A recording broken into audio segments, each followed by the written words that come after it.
Coach കാരണം ഇപ്പോൾ ഞങ്ങളൊക്കെ ഭയങ്കര ഫോർവേഡാണ് എന്നൊക്കെ പറഞ്ഞു.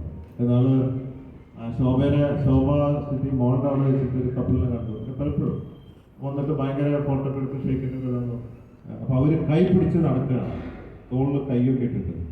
ഞങ്ങളിപ്പോൾ ഇങ്ങനെയൊക്കെയാണ് നടക്കുന്നത്, ധൈര്യം ബോച്ചയുടെ എന്നാണ്. ഞാൻ പറഞ്ഞു, ഞാൻ ഇപ്പം ഇങ്ങനെ കൈയിട്ട് നടക്കാറില്ലല്ലോ. അങ്ങനെയല്ല, ബോച്ച വീഡിയോ ചെയ്യുന്നു, പലതും പറയുന്നു. അപ്പോൾ അതൊരു ഇൻസ്പിറേഷനാണ് ഞങ്ങൾക്ക്. അല്ല, ധൈര്യത്തിൽ എന്തിനാ ഒളിവിലും മറയിലും പോയിട്ട് ചെയ്യണേ?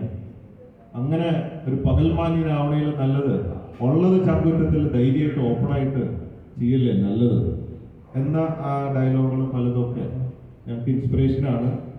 അപ്പോൾ പക്ഷെ അതേസമയം തന്നെ പേരൻസ് തന്നെ കാണുമ്പോൾ ബോച്ച് ചില കാര്യങ്ങളൊക്കെ ഇങ്ങനെ പറയുന്നതുകൊണ്ട് പിള്ളേരോടൊപ്പം ഒന്നും പറഞ്ഞുകൂടാ. എന്തെങ്കിലും പറഞ്ഞ ബോച്ച് ഇങ്ങനെയാണല്ലോ പറഞ്ഞത്, ബോച്ച് അങ്ങനെയാണല്ലോ ചെയ്യുന്നത് എന്ന് പറയുമ്പോൾ ഞങ്ങൾക്കൊന്നും മിണ്ടാൻ പറ്റുന്നില്ല.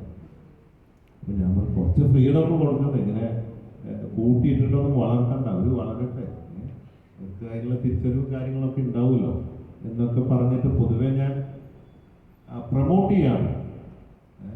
മറ്റേതൊരു കളവ് കുറ്റം പോലെ മറവിൽ ചെയ്യുന്നത് കുറ്റമാണ്. ഓക്കെ, രണ്ടുപേർക്ക് ഇഷ്ടമാണെങ്കിൽ എന്താ കുഴപ്പം? കോടതിയൊക്കെ പറയുന്നത് അതന്നെ. അതാ അങ്ങനെയാണ്. അപ്പോൾ ശരിയാണ്, തീർച്ചയായിട്ടും ഫ്രീഡം വേണം, ഇവിടെ എല്ലാം വരണം, നൈറ്റ് ലൈഫ് വരണം.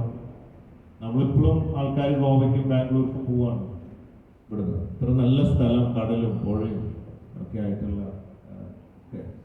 പക്ഷെ ആയി വരാനായിട്ട് ഗവൺമെന്റ് വരുമ്പോൾ ഒരു വിഭാഗം ആൾക്കാർ അതിനെ എതിർക്കുക എന്നതാണ്.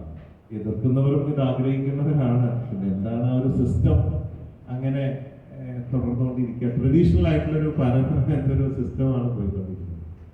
മാറുമെന്ന് വിശ്വസിക്കുന്നു.